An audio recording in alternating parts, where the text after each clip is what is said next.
Pero Lord Petrefat estaba preparado. No tenía intención de permitir que su propia silla de ruedas lo decapitara, ni de reunirse en el rincón opuesto del cuarto con el contenido del retrete. Se lanzó lateralmente hasta esconderse debajo de la cama y permaneció acurrucado contemplando lívido los apoyapiés de la silla de ruedas que se habían introducido bajo la cama y aún intentaban golpearle. Por otro lado, tampoco quería ahogarse, y una auténtica cascada casera estaba cayendo desde el techo para ir extendiéndose poco a poco por todo el suelo. Estaba pensando qué era mejor, si arriesgarse a un enfrentamiento con la silla de ruedas o empujarla desde donde estaba en alguna dirección menos letal, cuando se abrió la puerta y una voz gritó: «Lord Petrefat, Lord Petrefat, ¿dónde está usted?». Desde debajo de la cama, el gran magnate intentó comunicar su situación, pero el infernal estruendo de arriba, al que ahora se habían unido los gritos y el ruido del agua que seguía cayendo, ahogaron su contestación. Además, sin la dentadura postiza, todavía debía de entendérsele peor. Frotándose las encías superiores contra las inferiores, en un intento de hablar, reptó hacia la silla de ruedas, sin perder de vista los pies de los miembros del equipo de vigilancia intensiva que se habían congregado en el umbral de la pieza y contemplaban el desastre. «¿Dónde diablos puede haberse metido ese viejo estúpido?», dijo uno de ellos. «A juzgar por el espectáculo se diría que se ha volado la tapa de los sesos, no sin antes haberse vengado de todo lo que le rodeaba», dijo otro. «Siempre me había parecido que el muy mamón estaba más loco que una cabra, pero no me esperaba nada parecido a esto». Desde debajo de la cama el viejo mamón se lamentó de no ser capaz de verle la cara al que había hablado, porque entonces aquel tipo se enteraría de lo que era capaz. Haciendo un esfuerzo final por salir, estiró el brazo y empujó la silla de ruedas hacia un lado. Durante unos instantes pareció que aquel cacharro dudaba, pues sus ruedas patinaban en el suelo embarrado.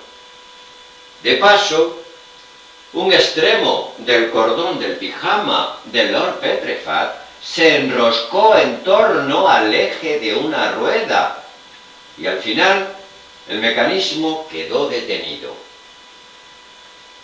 Detrás de la silla emergió Lord Petrefat, convencido ahora de que tenía una hernia estrangulada que iba a acabar con su vida de un momento a otro. Pero el equipo de vigilancia solo tenía ojos para la silla de ruedas. Todos sus miembros estaban hartos de ver espectáculos grotescos debido a su dedicación profesional, pero era la primera vez que contemplaban una silla de ruedas en el momento en que sufría un ataque de locura, porque ya había reanudado su camino. Ahora se abrió paso por encima de los restos del biombo, trepó sobre el retrete portátil, rebotó contra la pared, derribó otra vitrina. Esta contenía una colección de figuritas de Meissen, y todo ello ante la atónita mirada del grupo que seguía traspuesto en el umbral. Y tal actitud por parte de médicos y enfermeras fue un grave error. La silla de ruedas se había contagiado evidentemente de parte de la malicia de su usuario cotidiano, que ahora no era más que un apéndice del cacharro y estaba siendo arrastrado de un lado para otro en pos de ella, y había adquirido además un aspecto prácticamente irreconocible. Encima dio la sensación de que la silla, gracias a cierta telepatía mecánica, supiera identificar claramente a sus enemigos. En efecto, se abalanzó hacia la puerta y cuando los médicos y enfermeras trataban de huir, los atropelló salvajemente. Lord Petrefat tuvo un breve momento de respiro cuando la máquina se encontró con dificultades para atravesar la puerta.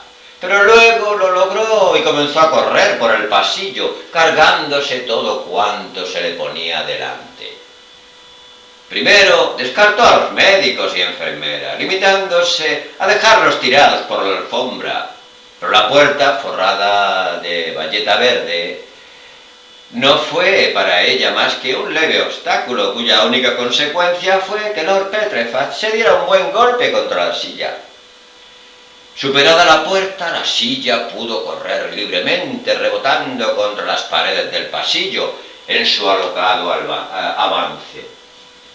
Tras ella iba Lord Petrefat, que ahora estaba convencido de que ya no se encontraba solamente sufriendo una hernia estrangulada de carácter letal, sino que había llegado a las mismas puertas de la muerte. Y Lord Petrefat solo pensaba en una cosa, que si, y el condicional parecía un optimismo injustificado, si sobrevivía a todo esto, alguien tendría que pagarlo. No una persona, sino muchas. Lo pagarían con su empleo, su futuro, y a poco que estuviera en su mano también con su vida. Y no es que se encontrara en condiciones de establecer una lista de esos responsables, pero sí tenía muy claro que el inventor de aquella silla de ruedas ocupaba en ese catálogo una de las posiciones más privilegiadas, seguido a no mucha distancia por los distribuidores de aquel retrete portátil y teóricamente involcable. Y también formaba parte de esa lista Crossley, desde luego. Y en cuanto le pusiera las manos encima. Pero estos pensamientos eran subliminales y hasta ellos quedaron borrados cuando la silla de ruedas, llevando su inexorable avance hasta su conclusión lógica, penetró en el gran vestíbulo de mármol. Durante un instante Lord Petrefat llegó a entrever un rostro borroso que se asomaba desde lo alto de la balaustrada del rellano cuando él se deslizaba por el piso de mármol. Pero luego la silla de ruedas dio un patinazo lateral, chocó contra una gran mesa de roble, golpeando de paso a Lord Petrefat contra la pared. Y por fin, en un último intento de lograr la libertad, se precipitó hacia la puerta principal de la mansión. Durante un terrible instante, Lord Petrefat se vio a sí mismo arrastrado por los peldaños de la escalera y por la gravilla de la avenida camino del lago.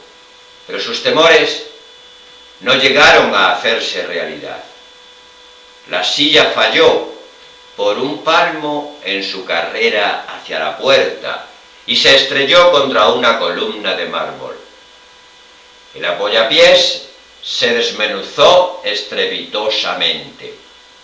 Todavía pudo oírse un leve zumbido, pero después el motor se paró. Lord Petrefat dio con sus huesos contra la máquina y por fin su carrera quedó frenada.